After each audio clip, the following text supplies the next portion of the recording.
여러분 안녕하십니까. 경제현장 오늘 시작합니다. 원희룡 국토교통부 장관이 전세제도는 수명을 다했다면서 전세제도를 근본적으로 바꾸겠다고 밝혔습니다.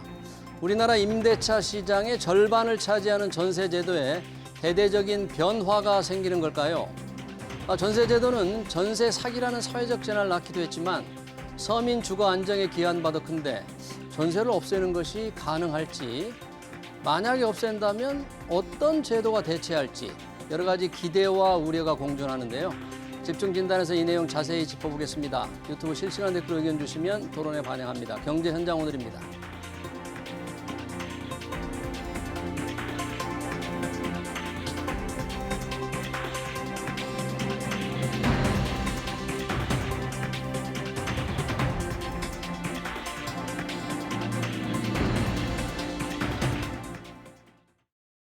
네, 전세제도 근본적 개편 토론하기 위해서 두 분의 전문가 모셨습니다. 이광수 아리리서치 대표 오셨고요. 어서 오십시오, 대표님. 안녕하세요. 네, 반갑습니다. 이어서 김선주 경기대학교 부동산 자산관리학과 교수 함께합니다.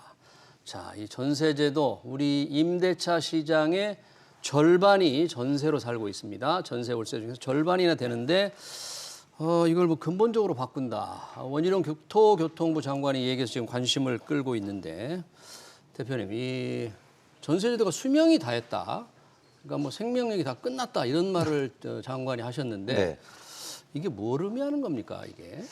일단 최근에 전세 문제가 굉장히 심각하잖아요. 예. 역전세도 있고 깡통 전세도 있고 예. 그리고 전세 사기도 문제가 심각해지면서 어쨌든 주무장관이시니까 네. 관련된 문제의 개혁에 대한 요구를 한 것 같고요. 예. 그런데 좀 정치적인 수사가 좀 들어가면서 이게 수명이 다했다 뭐 이런 단어를 좀 사용한 것 같습니다. 그런데 정치인 출신이라서 네. 네, 수명이 다했다. 예, 그런 말하기 또 예. 그래서 저는 일단은 그 말하고 실제로 저희가 개혁할 수 있느냐 이런 문제에 대해서 좀 진지하게 고민할 필요가 있죠.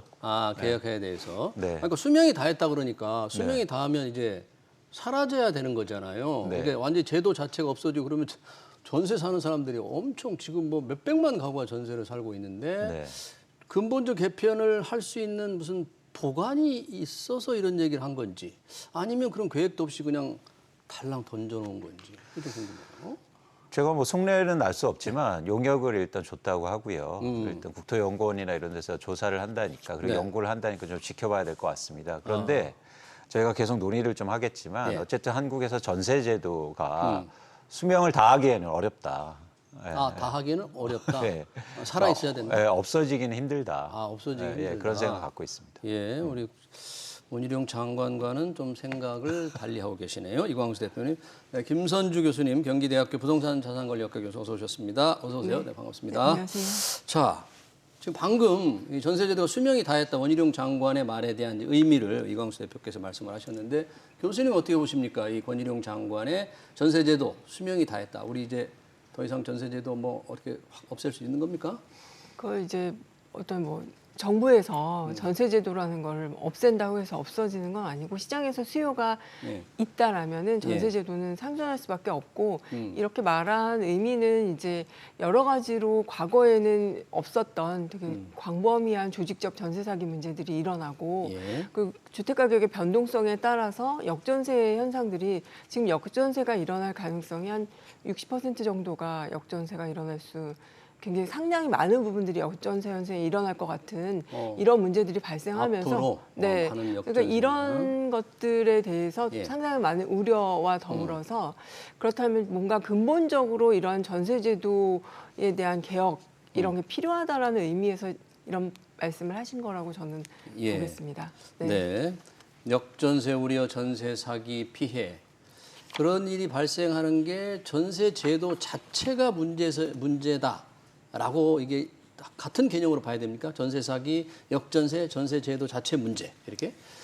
그러니까 전세제도 자체의 문제라기보단요, 이게 운영에 문제가 있는 거죠. 그러니까 전세제도는 사실은 아까 교수님 말씀하신 것처럼 자연 발생적인 측면이 있거든요. 그래서 누가 새로 뭐 처음부터 우리나라에서 도입해야지 그래서 만들어진 게 아니고 오랫동안 장점도 있고 단점도 물론 있었지만 그러면서 시장에서 만들어진 제도입니다. 그래서 그 제도 자체를 사실은 예를 들어서 정책이라든지 법을 통해서 없앤다면 후유증이 굉장히 클 거예요. 그렇기 때문에 사실은 제도 자체의 문제보다 그 네. 제도를 어떻게 잘 운영할 건지 그리고 시대가 많이 변하지 않습니까? 그 변하는 속에서 정책이라든가 아니면 법을 통해서 부작용을 최소화하는 방안이 필요한 거죠. 예. 그러니까 제도 자체가 정부가 이렇게 없앤다고 해서 없앨 수 있는 건 아니다. 그렇습니다. 그런 네, 건데. 네. 사실 전세제도 우리나라에 뭐 좀 정말 다른 나라에는 전혀 없는 독특한 제도라고들 얘기하는데 네. 다른 나라는 아예 정말 없습니까 이게? 아니요, 유사한 제도가 몇 군데 있어요. 있어요? 근데 이렇게 우리나라처럼 광범위하게 거의 뭐 시장에서 임대차 시장에서 거의 대부분을 차지하는 거는 되게 유일한 나라이고 그리고 예. 금융제도가 되게 안정화되어 있는 나라에서 또 이런 전세제도가 발전한 나라는 우리나라밖에 없죠. 그러니까 금융 제도가 네. 발전한 나라에서는 네, 탄탄한 금융 시스템을 가진 국가들은 선진국에서는 볼 수 없고 어, 주로 있는 나라들이 뭐 볼리비아라던가 인도라던가 모로코, 콜롬비아 이런 데서 아주 적은 숫자로 전세 제도가 이제 운영이 되고는 있어요. 근데 그런데 우리나라 금융 산업도 꽤 발전돼 있다고 볼 수 있는데 네. 왜 그렇죠? 그러니까 우리나라가 이게 이제 전세가 확립이 되기 시작한 거는 우리가 이제 산업 발전을 막 할 당시에 네. 산업이 막 발전하면서 제도권 금융에서는 산업 자금으로 돈을 대출하는 쪽에만 굉장히 많이 집중이 됐고 주택을 구입하려는 주택 자금 쪽으로는 금융권에서 지원이 별로 없었었어요. 그러니까 내 집을 마련을 하려고 하는 사람들, 특히 이제 세입자 형태로 살다가 원래 이제 돈이 하나도 없으면 월세 살다가 돈 좀 모이면 전세 살다가 그다음 내 집 마련하는 형태로 진행을 해 왔었잖아요. 예. 근데 이제 계속 월세가 나가게 되면은 내 자금을 모으기가 어려우니까 그냥 나 이 정도 돈 갖고 나 사는 동안에 월세 받지 마 이런 암묵적인 거래가 시장에서 안정화된 형태로 되게 지속이 됐고 예. 임대인 입장에서는 이거는 진짜 이자를 내지 않는 사금융 형태잖아요. 그러니까 임대인 입장에서는 이 목돈을 가지고 내가 자금 운용을 할 수도 있고 또 이 갭 투자라는 형태로 내가 시세 차익도 내고 굉장히 이제 임대인과 임차인 입장에서는 서로의 이해와 요구가 맞아떨어지는 그런 거였죠. 예, 예. 그러네요. 네. 그러니까 아마 주로 뭐 70년대, 80년대가 될 텐데 네. 은행들이 기업에만 돈을 빌려주고 개인들한테 돈을 빌려주기 어려울 때 네. 집을 사고 싶은 사람 돈이 없으니까 결국 임차인한테 돈을 빌리는 셈이 되고 네. 임차인들은 그 돈을 좀 강제로 전세 보증금을 이제 강제로 저축하는 꼴이 돼서 돈을 모아서 네. 다시 집을 살 수 네. 있는 이제 징검다리 역할을 한다. 그렇죠. 좀 긍정적인 기능을 좀 해온 것도 좀 있네요. 그렇게 보면. 그렇습니다. 사실은 저희가 집이 부족할 때 집을 많이 지었잖아요. 예. 그런데 당장 그 돈을 충당할 자금이 사실은 개인들한테 없었던 거죠. 예. 그래서 예를 들어서 미국이나 다른 나라들은 어떻게 했냐면 모기지 시장이 발달하거든요. 모기지 시장. 예. 근데 우리나라는 모기지 시장 발달 대신 전세제도 일종의 사적 모기지 시장이 발달된 거예요. 예. 그러니까 뭐 여러 가지가 있겠지만 그 또 근간에는 뭐냐면 아까 이제 금융 시스템을 말씀하셨는데 네. 저는 우리나라 금융 시스템이 예를 들어서 모기지를 운영하기에 현저히 능력이 낮다. 우리 예를 들어 우리 은행으로 들면 그렇습니다. 모기지라는 게 주택담보대출인데. 주택담보대출 장기로 해주는 걸 쉽게 모기지라고 그러는 거죠. 그렇습니다. 우리 은행들이 그런 실력이 있지 않아요? 문제 어떤 실력을 말씀드리냐면 결국엔 개인들의 신용을 잘 체크해서 그거에 기반해서 장기적으로 모기지를 운영하고 그리고 관리하고 또 모기지를 수신했으면 네.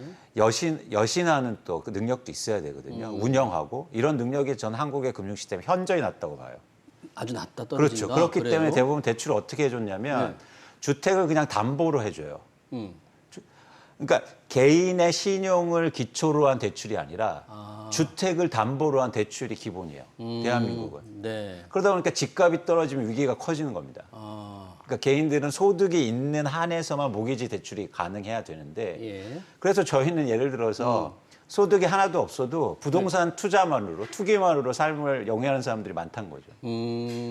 이건 거의 불가능합니다. 아 그렇군요. 네, 그래서 지금 한국의 금융 특히 은행들은 그렇게 대출했을 때 굉장히 편하게 그냥 대출해주고 있었다. 집을 담보로 잡고 그냥 대출해 주니까. 그렇죠. 개인들의 신용을 정확히 따져보지도 예상해서 않고. 금리도 다르게 받고 그다음에 받아서 잘 운영도 해서 예. 은행이 시스템을 안정화시켰는데 저희는 그런 적이 없던 거예요. 그런 틈새에서 집을 갖고 싶어 하는 욕구 속에서 전세 제도가 이렇게 뿌리를 내렸다. 정착이 네. 됐고 지금은 임대차 시장의 절반이나 된다. 그런데 이걸 어떻게 뭐 없앤다는 말은 안 했는데 수명을 다했다 그러니까 이제 뭐 없애려고 하는 건지 제도를 어떻게 하는 건지 조금 지켜봐야 되는데 동시에 원희룡 장관이 그 전세제도의 근본적 개편을 얘기하면서 임대차법을 3가지 얘기했어요. 그중에 이제 전월세 상한제, 계약갱신 청구권 2가지를 지적하면서 이게 문제가 크다. 그런데 그거를 뭐 바로 폐지한다 이런 건 아니고 뭔가 근본적인 개편을 한다 그렇게 장관이 얘기를 했는데 이 부분은 어떤 문제가 있는 겁니까? 전월세 상한제, 계약갱신 청구권 참 이 임대차 제도에서 논란을 많이 일으켰던 건데 지금 상황에서 보면 임대차 3법이 여기다 이제 하나가 전월세 신고제가 네. 하나가 더 들어갔는데 신고로 인해서 시장에 영향을 받지는 않는데요. 그러니까 이제 이게 임대차 3법 자체의 도입 취지는 굉장히 이제 임차인을 주거 약자를 고려해서 이 사람들의 주거 안정을 위해서 만들어진 제도이긴 하나 과거로 돌아가면 우리가 원래는 주택 임대차가 1년이었는데 그걸 2년으로 연장했었던 적이 있어요. 네. 그때도 주택 가격이 엄청나게 임대차 시장에서 전세 가격이 폭등을 전세 했었거든요. 가격이, 왜냐하면 이제 1년 상승분이 아니라 2년 상승분을 올려서 받기 때문에 올랐었고 그래서 그 당시에 임대차 3법 도입할 때 많은 연구들이 있었는데 주택 가격 상승기에 이러한 임대차 기간을 2+2로 연장을 하면 전세 가격이 굉장히 폭등할 거라는 연구들이 나왔음에도 불구하고 그 당시 시장을 돌이켜 보면 이제 주택에 대한 가격들이 상당히 이제 양적 완화나 저금리 기조 속에서 빠르게 급속도로 가격이 오르고 그다음에 이제 그거 따라서 전세 가격도 조금씩 오르니까 되게 이제 임차인들의 주거가 불안정해지니까 정부에서는 임차인의 주거 안정을 위해서 2년 플러스 2년이라는 것들을 그리고 너무 많이 올리지 말고 5% 이내에서 그렇죠. 상한선을 둔 제도를 했는데 이렇게 되니까 어떤 일이 벌어지냐면 시장에서 서로 이제 그 공급을 좀 줄이는 거죠. 임대인 입장에서는 안 내놓으려고 하고 시장에 나오면 4년치를 엎어가지고 굉장히 높은 가격의 물건을 내놓게 되니까 고가의 거래가 되기 시작을 한 거죠. 그러면서 이게 이제 아마 21년에 이제 전세 계약을 한 사람들이 23년 올해부터 이제 나오기 시작을 하는 거죠. 2년 됐는데 원래는 2년을 연장을 해야 되는데 그렇죠. 지금 그 가격에 계약한 걸 5% 주고 연장을 하느니 해약하고 나와서 새로운 아파트를 전세를 계약하는 게 임차인 입장에서 훨씬 더 이익인 거죠. 전세가 많이 떨어져서. 네. 이러니까 이런 근본적으로 전 정부에서 주택 가격이 너무 상승할 때 임대차 3법을 도입해서 전세 가격이 굉장히 고점으로 가고 거기서 계약을 했는데 주택 가격이 떨어지면서 전세 가격이 또 더 많이 떨어지고 이래서 이제 주택 가격이 많이 떨어져서 이 고점에 계약한 세입자들은 역전세를 맞을 수밖에 없는 일들이 벌어졌다. 이거는 전세 사기하고는 약간 좀 차별화돼야 되는데 그런 의미에서 말씀을 하신 것 같습니다. 네. 그러니까 전월세 상한제 올리는 거, 전세가 가격 문제, 그리고 기간 문제, 계약갱신 청구권은 이제 기간 문제인데 그걸 제약한 게 조금 문제가 있었다 그러는데 주거 안정에 조금 임차인들의 주거 안정에 기한 측면도 있다고 볼 수는 없을까요? 임대차 이법 이 2가지 제도, 계약갱신 청구권, 전월세 상한제. 일단 저희가 인과관계와 상관관계에 대해서 좀 고민할 필요가 있는데요. 그러니까 그 당시에 이제 유동성이 폭등하고 증가하고 금리가 낮아지면서 전세 대출도 많아졌잖아요. 그러면서 이제 공교롭게도 임대차 보호법도 나오면서 전세 가격의 폭등이 원인이 된 건 분명합니다. 그런데 그건 이미 벌어진 일이잖아요. 저희가 정치나 정책은 향후로 봐야 되는데 지금 전세 가격이 떨어지고 있고 시장이 안정되고 있는데 여기서 왜 이미 벌어진 임대차 3법을 왜 없애려고 하는지 저는 이해가 안 돼요. 왜 정부가 그걸 없애려고 하는 건지. 지금 그냥 이제 뭐 폐지한다 이런 말은 한 건 아니고 이게 문제가 많다고 그랬죠. 문제가 많다는 건 없애겠다는 거잖아요. 이게 어. 연결이 된다는 건데 그건 단순하게 그냥 싫어서일까 아닐까 그런 생각이 들어요. 전 정부에서 만들어놓은 거라서. 그러니까 무슨 얘기를 하는 거냐면 자 이미 그 부작용은 다 했어요. 근데 이 존재 자체는 사실은 임차인들한테 분명히 도움이 됩니다. 임차인에 도움이 되는데. 그럼요. 연장해주고 5% 상한까지 줬는데 왜 이게 임차인한테 나빠요? 가격을 좀 낮게 안정시킨 측면이 있다. 그렇죠. 그러니까 앞으로 안정시킬 가능성이 큰 거죠. 이것 때문에. 예. 도움을 된다. 예, 그래서 이제 과거에 단순하게 그 인과관계만 보면서 이것 때문에 올랐기 때문에 이걸 없앤다? 그러면 사실 다시 임차인들은 더 냉혹한 임대차 시장에 다시 내던져지는 겁니다. 그래요. 그러면 이 제도의 그러니까 긍정적인 측면도 있는데 결과적으로 지금 집값이 많이 떨어졌기 때문에 여러 가지 문제들이 좀 생기는 거잖아요. 그러니까 이 법 자체가 문제는 아니다. 그렇게 보시는 거죠. 그렇죠. 이 법 때문에 이런 문제 그리고 생겨요. 또한 아까 말씀하셨는데 전 완전 이해가 안 되는 게 전월세 신고제를 유예해요. 1년 연장하기로 했습니다. 유예 기간을 1년 더 연장하기로 했어요. 이유를 모르겠어요. 이유를 뭘로 이유를, 두냐면 예. 단편적인 행동에 행정력을 쏟는 게 시간 아깝다고 생각한다. 예. 1년간 유예 기간을 줬는데 과태료 안 매기고 또 더 유예를 하는 거. 네. 행정력이 지금 다른 걸 해야 되니까 워낙 바빠서 못 하겠다 이러는데. 근데 저는 왜 이런 말씀을 드리냐? 한국의 임대차 시장이 안정되고 주택 시장이 안정되려면요. 진짜 실거래가 신고가 잘 되고 예. 이런 통계 자료들이 잘 기반이 돼야 돼요. 신고 제도가 잘 정착이 빨리 돼야만 중요한 통계 기반이 마련된다. 그렇죠. 그러면서 어떤 정책이나 사실 이걸 만들 수 있는데 예. 그걸 지금 안 하겠다는 거죠. 네, 연장. 네. 왜 1년 연장에 대해서는 우리 교수님은 어떻게 보세요? 전월세 신고 갑자기 1년 연장을 했어요. 예고는 곧 끝나게 돼 있는데. 네. 제가 봤을 때 그냥 계도 기간을 좀 더 두는 거 아닌가. 뭐 그러니까 이게, 1년 더 두는 예, 거죠. 어차피 이게 뭐 지금 전자 시스템으로도 다 신고를 하고 이러기 때문에 행정력이 뭐 그렇게 많이 소요가 되는지는 잘 모르겠고 일단 지금 갑자기 올해 원래 5월까지 유예 기간을 두고 그 이후에는 이제 범칙금이나 과태료를 물게 그래야죠. 했었거든요. 네. 근데 이게 아직까지도 이제 조금 많은 사람들에게 이 신고라는 것들이 좀 확산이 안 됐고 인식이 그래서 좀 기간을 좀 유예하는 걸로 좀 바라보는 게 낫지 않을까 네. 생각합니다. 아직까지 좀 1년의 유예 기간을 줬지만 네. 임대인이나 임차인 모두 이쪽 아직 조금 그렇다. 근데 우리 이광수 대표님은 이제 청년 통계 기반을 마련하기 위해서도 신고를 제대로 해야 되는데 도대체 연장하는 이유를 모르겠다. 저도 한번 나중에 물어보겠습니다. 왜 그런지.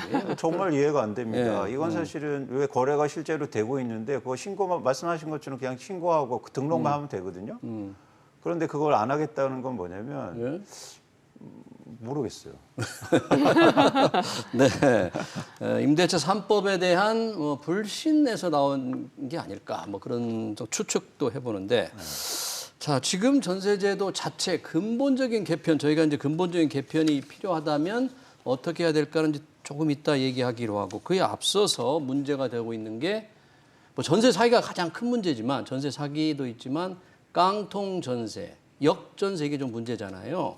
이런 부분들을 조금 뭔가 좀 대비책을 마련해야 될 것 같은데 어떻게 보십니까? 이런 깡통 전세, 역전세?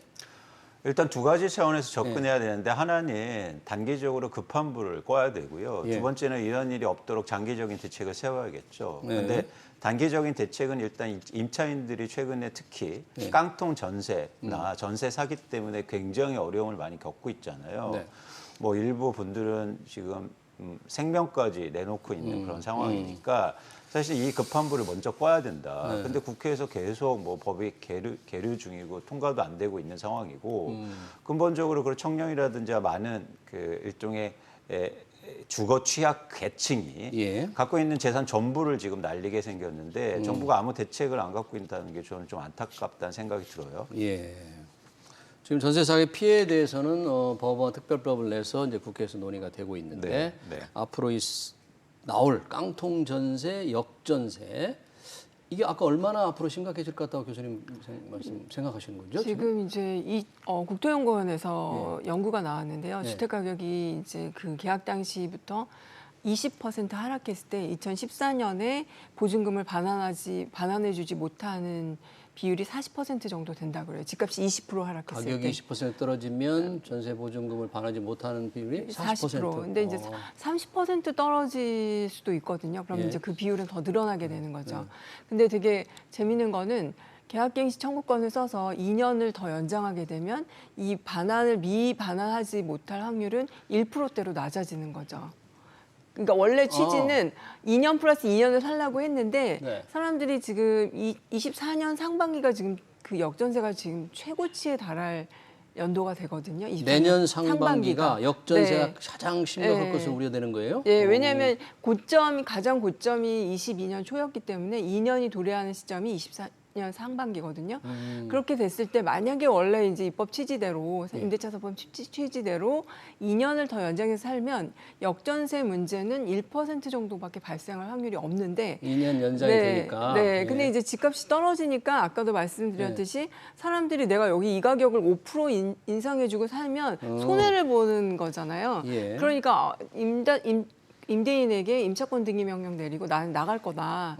이렇게 되면은 쉬운 예로 막 이제 한 10억에 전세를 살던 게 예. 지금 전세 가격이 한 6억에서 7억이 됐어요. 예. 그럼 거기다 10억에다 5% 올려주고 살 세입자는 아무도 없잖아요. 그렇죠. 그럼 나가게 되는 거잖아요. 그렇죠. 이렇게 되는데 원래 이렇게 될 확률들이 한 40% 정도가 발생을 할 거다라는 전세 10가구 중에 4가구가 반환을 못 해줄 거다라는 연구들이 나와서 예. 지금 상당히 이거에 대한 대책들이 많이 필요한데 정부에서는 이제 임대차 보증금 반환 대출 예. 이거를 이제 정부가 결국 임대인이 대출해서 임차인이 내보내줘라. 임대인한테 돈을 빌려준다? 네. 그게 이제 생활안전자금, 그러니까 주택담보대출의 하나 중에 생활안전자금이라는 명목으로 이거 이제 임대차 보증금 반환 대출 상품이 있거든요. 이게 이제 최대 2억 원인데 이거보다 한도 좀 더 늘려줘서 일단 임대인이 대출해가지고 보증금 반환해 줘라. 이런 방침이 지금 최대한의 지금 정부에서 나온 대책이고요. 그럼 그거 이상은 이제 개인 간의 거래이기 때문에 정부가 역전세 난 것들을 뭐 다 어떻게 선 구상해 줄 수는 없는 그런. 그러네요. 네. 이 역전세 문제를 해결하기 위해서 임대인들한테 전세금 반환 보증 대출을 해준다. 네. 이거 참 임대인들 그 좋은 것 같긴 하지만 은행이 그렇게까지 다 해줘야 될지도 조금 논란이 있을 수는 있겠네요. 그거 대출을 더 많이 해준다. 그러니까 이게 근본적으로 되게 재밌지 않습니까? 왜냐하면 전세 보증금을 임대인들한테 맡겼잖아요. 맡겼죠. 그 돈은 다 어디 갔습니까? 전세 보증금을 임대인한테 맡겼대. 임대인이 뭐 어디 뭐 금융기관에 넣었든지 뭐 다른 거 투자를 했든지 뭐 이렇게 했겠죠. 그러면 다른 걸 팔아서 돌려줘야 될 거 아니에요. 아, 그렇지. 그 돈을 쓴 걸 팔아서 돌려줘야 되는데. 근데 어디 갔어? 또 대출을 해준다는 또 거예요. 대출을 더 해준다? 네. 말이 안 된다 이거죠. 네, 팔라는 거예요, 전. 집을 팔든지. 능력이 없으면. 근데 우리는 그냥 또 대출해서 이거 언제까지 대출로 막을 겁니까? 아니 웃기잖아요. 임차인이 전세보증금 내가 10억 맡겨놨는데 그러면 나중에 돌려줘야 될 거 아니에요. 그거 다 어디 갔습니까? 어디 갔느냐? 새로 들어온 그 전세 보증금은 지금 보증보다 적으면 그 건물을 아파트를 팔든지 알아서 해라. 그렇죠. 근데 그걸 막아놓으면서 대출을 거기다 더 해준다? 그럼 우리나라 금융 시스템이 더 불안해지잖아요. 가계대출 줄여야 할 망국에 지금 가계대출을 더 늘려준다? 거기다 부동산에? 저는 굉장히 지금 문제가 커지고 있다.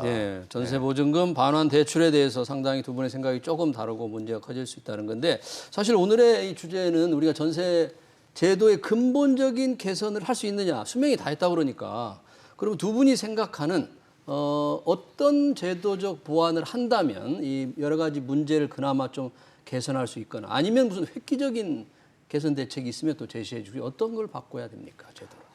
일단은 이제 이게 뭐 전세라는 게 뭐 정부가 없앤다 뭐 이렇게 해서 없어질 수 있는 건 아니고 시장에서 세입자 임차인들이 이게 내가 월세를 내서 주거 비용 부담이 크는 대신에 그냥 전세자금 대출 해가지고 낮은 금리에 해서 전세 사는 게 훨씬 나에게 유리하다라면 전세를 선택할 건데 지금 이제 불안한 요인은 막 조직적인 전세 사기, 그다음에 주택 가격의 변동성 때문에 일어나는 역전세 이런 것 때문에 지금 불안한 거잖아요. 그러니까 제가 이제 최근에 많이들 사람들을 만나 보면 나는 그래도 전세로 사는 게 왜냐하면 그 사회초년생들이 한 300 받아서 임대료 100만 원 내고 관리비 50만 원 내면 150만 원의 주거비를 부담을 해야 되니까 이게 상당한 부담이거든요. 그래서 안전하다면 전세를 선택하고 싶다라는 얘기를 많이 해요. 그럼 이제 정부는 안전하게 전세를 만들어야 되는데 안전하게. 첫 번째는 이제 전세권 설정이죠. 전세권 설정. 전세 등기권, 전세권. 전세권이라고 얘기를 하는데 전세권, 보통 우리가 전세라고 얘기하는 건 이제 전세권을 얘기를 하는데 이거는 지금 현재는 임대인의 동의하에 내가 전세 등기 비용을 임차인이 지불하고 해야 되는 거예요. 그러니까 이거는 뭐 금액 비용이 발생하고 임대인의 또 동의가 있어야 되는데 임대인은 대부분 싫어하죠. 왜냐하면 자기 등기부 등본에 네. 다른 사람이 권리관계가 명시가 명시되니까 되니까 임대인이 싫어하는 싫어한다. 거죠. 근데 이거를 좀 더 당연하게 아. 할 수 있는 조치들을 통해서 전세권을 확실하게 보장해라. 근데 이제 거기서 이제 선순위가 있는지 없는지를 임차인 입장에서는 봐야 되죠. 전세권 등기를 하더라도 앞에 그렇죠. 선순위가 있으면 네. 요걸 제하고 받게 되니까 네, 은행 대출이 껴 있는지. 그렇지 않다면 전체적으로 전세권에 대한 부분들을 좀 강화할 필요가 있고요. 전세권 강화가 필요하고요. 예. 네, 또요. 두 번째는 이제 우리가 이걸 임대인의 동의를 구하지 못하고 비용이 발생하기 때문에 확정일자로 이 대부분의 이걸 우리가 가름해서 지금 전세를 하고 있는데 예. 확정일자의 효력을 좀 더 강화하는 방안들을 좀 연구하는 필요가 있고요. 전세 확정일자 효력을 강화하라. 이 네. 확정일자 때문에 금방 확정일자 정하고 나서도 나중에 네. 또 대출이 또 껴 있는 걸 모르고 그런 경우가 있거든요. 네, 확정일자 받고 그 다음 날 이길 0시부터 네, 효력이 발생하고 그렇죠. 전세권은 한 등기 동시에 권리관계가 발생하니까 이 확정일자. 부분을 좀 해야 될 필요가 있고 예. 그다음에 또 세 번째 같은 경우에는 우리가 제일 지금 많이 문제가 되고 있지만 여전히 유효한 전세 보증금 반환 보증 제도. 반환 보증 보험. 네, 보증 제도. 제도. 예. 그러니까 이제 이게 SEI에서 하는 건 보험이라고 얘기하고요. 네. 서울보증보험, 예. 그다음에 주택도시보증공사인 허그나 주택공사에서 하는 주택금융공사에서 하는 이 두 가지는 우리가 보증이라고 얘기를 하거든요. 예. 이거는 이제 보험의 형태가 아니라 보증과 보험은 약간의 차이가 있어요. 근데 어쨌든 이 보증제도를 좀 더 사전 점검을 하는 시스템을 도입을 해야 되는 네. 거죠. 어떤 거냐면 지금 임대사업자는 임대인이 의무적으로 이 보증제도를 가입하게 되어 있지만 그냥 임대사업자가 아닌 일반 거래인 경우에는 임차인이 가입을 하거든요. 네. 그런데 이랬을 때는 그 임대인의 그 정보, 세금이 체납이 됐는지 안 됐는지, 네. 이 사람이 악성 임대인이라 여러 개의 매물을 갖고 갭투자, 예. 무자본 갭투자를 하는 사람인지 이런 조회 등이 지금 현재는 불가능하거든요. 아, 예. 근데 이러한 어떤 신용기관을 통해서 이런 조회 시스템을 거쳐서 가입을 하게 하는 문제. 예. 또 하나는 지금 수도권이 7억으로 제한이 되어 있는데 이 규제를 좀 푸는 문제들. 전세 보증 반환 보험 이 보증의 한도가 수도권 7억 원인데 더 높여서 더 많이 해줘라. 네. 그러니까 HF나 허그 같은 경우 7억으로 돼 있고요. SGI는 제한이 없어요. 알겠습니다. 네, 그런 문제들을 좀 하고 그다음 또 하나는 뭐 지금 에스크로우 제도 도입 같은 것들을 많이 얘기를 해요. 전세 보증금의 에스크로 제도, 네. 에스크로라는 게 제3의 금융기관에 맡기는 거죠. 우리 네. 이광수 대표님의 아이디어도 좀 들어봐야 되는데. 네, 알겠습니다. 네, 대표님. 지금 말씀하신 거에서 조금 좀 생각이 다르다거나 아니면 또 다른 제도 개선안이 있다거나 뭐 또는 에스크로 제도에 대해서는 어떻게 생각하시는지. 아니 맞습니다. 교수님 말씀하신 것처럼 임대인의 의무를 강화할 필요가 있고요. 사실 에스크로나 이 일종의 보증금을 임대인들이 보증금을 맡겨놓는 제도는 제가 오랫동안 사실 주장한 제도인데. 그러니까 에스크로 제도라는 게 임대 보증금을 어디 다른 금융기관에 딱 묻어두는 거죠. 그렇죠, 그렇죠. 그러면 임대인이 받아가지고 못 쓰는 거예요? 아니 그러니까 예를 들어서 과도하게 일정 부분 이상일 때, 그래서 그런 부분에 대해서는 일종의 반환의 약속을 하기 위해서 맡겨놓고 예를 들어서 뭐 시중금리만큼 이자를 주면 되니까. 근데 저희가 근본적으로 생각해보면 임대인이 좀 싫어할 것 같은데 에스크로 제도. 그러니까 법을 만들어야죠. 법을 만든 임대인이 싫어할 것 같아요. 그러니까 안정성을 이용해서. 그리고 이제 제가 꼭 말씀드리고 싶은 건 뭐냐면 지금 한국의 임대차 시장에서 과도하게 민간 임대 비중이 높다는 거예요. 민간 임대 보증이 예, 있다. 민간 임대 비중. 임대 비중이 민간이 하는 게. 민간이 하는 그렇죠. 거예요. 왜냐하면 그렇기 때문에 주거 취약층들이 오. 너무 이 시장에 예. 이 탐욕적인 시장에 지금 노출돼 있어요. 예. 그래서 일단 공공 임대 시장을 늘려나가는 게 굉장히 중요합니다. 공공 그래서 임대를 주거 늘려야 취약층이나 된다. 청년층한테 공공이 안정적으로 운영되고 있는 그런 주택에 거주하게 해서 예. 그런 비중을 늘려나가는 거죠. 근데 우리나라 신도시 개발에서 다 민간한테 분양해서 땅을 그냥 민간 임대 아파트 다 짓고 예. 그래서 전부 다 지금 민간에 노출돼 있거든요. 그래서 최대한 공공의 비중을 꾸준하게 늘려나갔으면 좋겠다라는 게 저희 생각입니다. 임대 시장에서 공공의 역할을 더 넓혔으면 좋겠다. 예. 네. 여러 가지 전세 제도의 기본적인 개선 방안에 대해서 우리 김선중 교수님, 이광수 대표님 잘 들었습니다. 끝나기 전에 요즘 시장 동향은 어떻게 보십니까? 이광수 대표님 좀 안정돼가고 있는 겁니까? 다시 더 떨어질 겁니까? 늘 이 부동산 시장에 대해서 상당히 그 색깔 있는 주장을 하셨는데 요즘 어떻게 보세요? 최근에 사실 가격이 회복하고요. 거래량이 증가하고 있는데 한계가 있다고 봐요. 한계가 왜냐하면 있다? 지금 시장을 움직이는 그 수요는 뭐냐면 실수요들인데 실수요는 가격이 다시 오르면 줄어들 가능성이 있습니다. 가격이 오르면 실수요는 줄어들 가능성이 있다. 그렇죠. 네. 기본적으로 가격이 떨어지는 게 실수요가 일시적으로 들어왔는데 한계가 있다고 보고 이게 우리가 전세 제도를 얘기하는 또 가장 중요한 이유가 한국의 근본적으로 네. 부동산 부동산 시장에 큰 변화를 일으키기 위해서는 투자가 들어와야 돼요. 투기나 투자가. 네. 그러면 전세 가격이 올라야 됩니다. 근데 전세 가격이 이것처럼 계속 떨어지고 이렇게 불안한 상황 속에서는 투자 수요가 절대 들어올 수 없죠. 아, 전세 가격 이런 네. 상황에서는 그래서 가격이 계속 상승되거나 예. 시장의 불안 요인이 되지는 않으리라고 제가 전망하고 있습니다. 아, 가격이 계속 오르지는 않을 것 같다. 네. 불안정이 되지도 않을 것 같다. 네. 이렇게 이광수 대표님 전망하고 있다고요. 네, 잘 알겠습니다. 이 전세제도의 근본적인 개선 방안 얘기 잘 들었습니다. 지금까지 김선주 경기대학교 부동산 자산관리학과 교수, 이광수 아리 리서치 대표였습니다. 두 분 고맙습니다. 맞습니다. 고맙습니다. 감사합니다. 네.